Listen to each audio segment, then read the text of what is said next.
We often look at the starry sky wondering, are we alone in the universe? And when we do, we tend to imagine distant galaxies. However, extraterrestrial life may be much closer. Imagine a space object with an ocean twice as big as here on Earth that is 100 kilometers deep. It's covered with a 20-kilometer thick layer of ice, and 200-kilometer geysers sometimes erupt from under it. It is one of the most promising objects for extraterrestrial life search. You will be surprised, but it lies in the solar system. This is Jupiter's moon, Europa. How can life emerge in such conditions? How can we assume that there might be life there?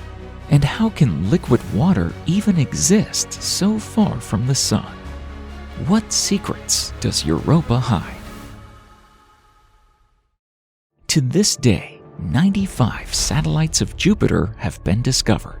However, scientists are most interested in the 4 largest ones, which were discovered by Galileo Galilei as far back as January of 1610. They were named the Medicean stars, in honor of the famous family, one whose members sponsored Galileo's astronomical research. However, the satellites have been given the name Io, Europa, Ganymede, and Callisto by the German astronomer Simon Marius, who claimed to have discovered them a week before Galileo. Researchers believe that Jupiter has accumulated a large amount of thermal energy due to gravitational compression during its formation, and is now giving off more heat than it receives from the sun. Therefore, the gas giant and everything around it resembles a miniature solar system. It's worth mentioning that the chances of finding signs of life on Jupiter are close to zero due to the lack of a solid surface, high temperatures in the planet's internal layers, and extreme pressure. The latter reaches 80 million bars in the center of Jupiter, while atmospheric pressure on Earth is only 1 bar.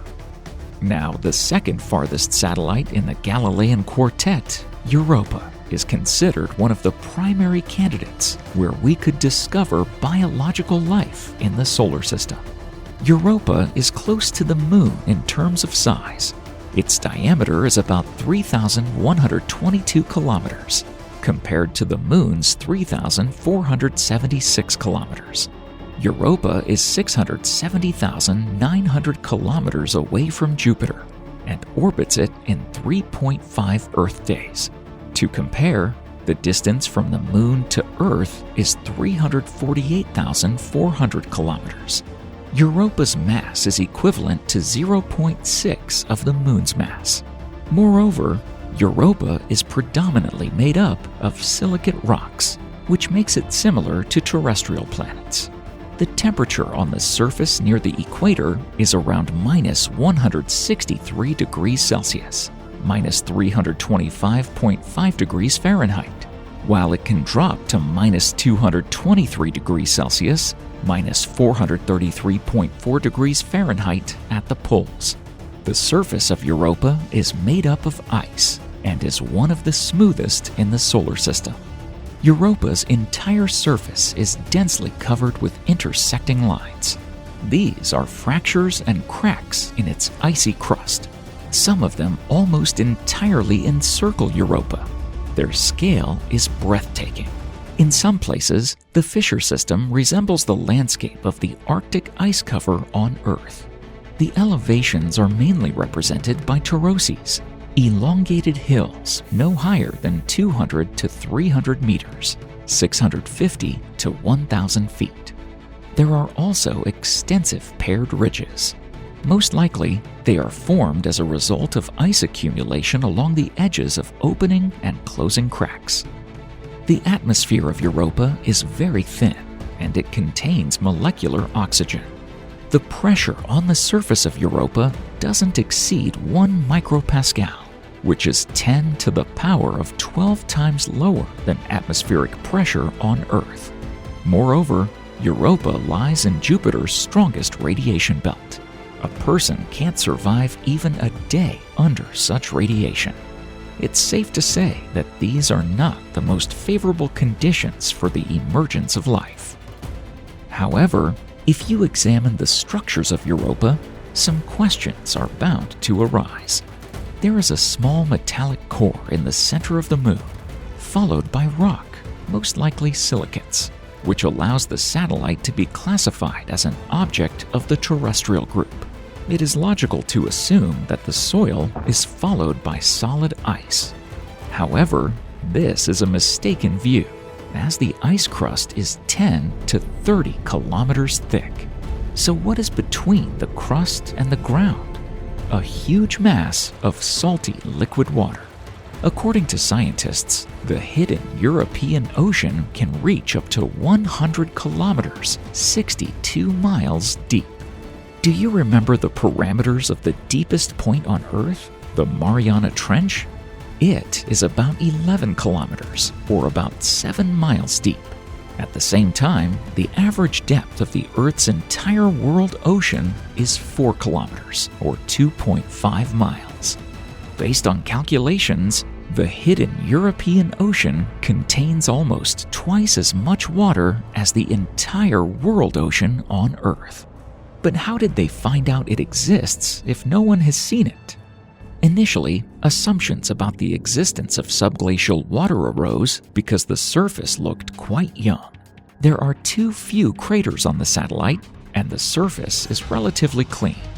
Based on these signs, in cosmic terms, Europa's crust formed only 20 to 100 million years ago. Therefore, the crust may have formed during this period, locking up the ocean, or water from the depths regularly reaches the surface and freezes up, rejuvenating the landscape. But let's be honest, it's not enough to support the claim about liquid water on a satellite that is about 780 million kilometers away from the Sun. Spacecraft studying Jupiter and Europa have played a major role in the emergence of the subglacial ocean hypothesis. For the first time, Europa was photographed by the Pioneer 10 and 11 spacecraft in 1973 and 1974. 5 years later, the first and second Voyagers not only took pictures, but also conducted some research.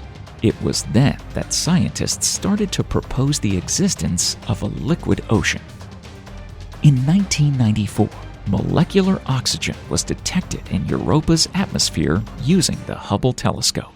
The Galileo automated probe that studied Jupiter from 1995 to 2003 made the greatest contribution to unraveling the mystery of Europa. However, its orbit repeatedly intersected with Europa's, allowing the probe to approach the Moon as close as 201 kilometers away. But most importantly, Galileo discovered that Europa has a weak magnetic moment, caused by changes in the external magnetic field. The existence of a variable magnetic field requires a conductor of electricity. As we know, soil and ice are not conductive, but salty water is an excellent conductor of electricity. Moreover, the analysis of the data obtained from Galileo led to another discovery. In the past, the satellite's crust shifted by 80 degrees relative to its core, which would be impossible without a liquid layer. But perhaps the most important and spectacular evidence of the presence of liquid water beneath the ice sheet is geysers. Talks about water vapor emission began in 2012. Studying images taken by the Hubble telescope at different times, scientists suggested the presence of geysers. In 2016, Hubble recorded water plumes of up to 200 kilometers erupting from the depths of Europa. Take a look at these stunning images of geysers. Are you still doubting that this is water? So there is virtually no doubt about the presence of liquid water on Europa. The volumes of emissions and the source of geysers remain unknown. Either they erupt directly from under Europa's subglacial ocean, or they are formed in giant subglacial lakes that are isolated from the primary ocean. In general, there's almost no doubt that there is water. but its source is still unclear, especially given that the temperature on the surface is lower than minus 200 degrees Celsius, and there is an iron core inside. As we mentioned, scientists claim that currently Jupiter gives off more heat than it absorbs. However, this energy would hardly be enough to melt the ice, especially from within. Therefore, the energy must come from within the planet. Now this must be it: deformation, or internal friction. Jupiter exerts a strong gravitational influence on Europa, causing powerful tidal waves in its hidden ocean. As a result, the moon's crust expands and then contracts. Fissures all over the surface appeared as the result of Europa's crust stretching and cracking. Based on the first look at these fractures, heated ice emerged from below. As you know, any deformation heats up the body. Remember making plasticine crafts in your childhood? You would take a cold, hard piece out of the box and start kneading it in your hands. And after a while, it would become warm and soft. But this wasn't due to the warmth of your hands, but because of internal friction. The same thing happens when we try to break a wire, sharply bending it in different directions. Eventually, it breaks, and the metal near the fracture becomes hot. And now imagine a 100-kilometer ocean whose waves regularly press against the icy crust, converting kinetic energy into a thermal one. Presumably, the heat generated this way is sufficient to keep the water in a liquid state. The presence of water certainly doesn't prove the existence of life. However, Europa is still considered one of the most promising places to look for life in the solar system. Biological life requires a multitude of factors to emerge and develop. Scientists identify three main factors that are needed to consider an object potentially livable: liquid water, energy source, a certain set of chemical elements. Europa seems to have all of these. We certainly understand that there cannot be any life on the surface, but what about under the icy crust? There may be acceptable conditions for life there. The icy shell reliably protects the oceans from meteorites and radiation, being also an excellent insulator. Heat can remain for a long time under such an icy blanket. But what about oxygen, you may ask? That is certainly an interesting question.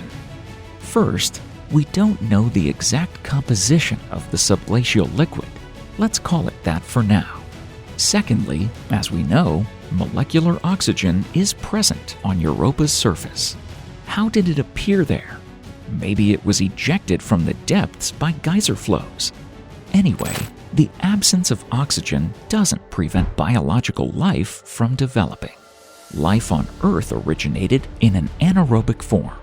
Eventually, algae filled the world ocean, producing oxygen.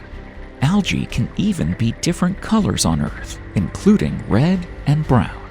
So maybe the red streaks on the cracks of Europa aren't the result of oxidation processes, but algae ejected by geysers or lifted from the depths as a result of ice sheet migration. As you know, life can take on very different forms. Even on Earth, scientists regularly discover new species. One of the most impressive discoveries in this field is the presence of life near black smokers. Active hydrothermal vents on the mid-ocean ridges on the ocean floor.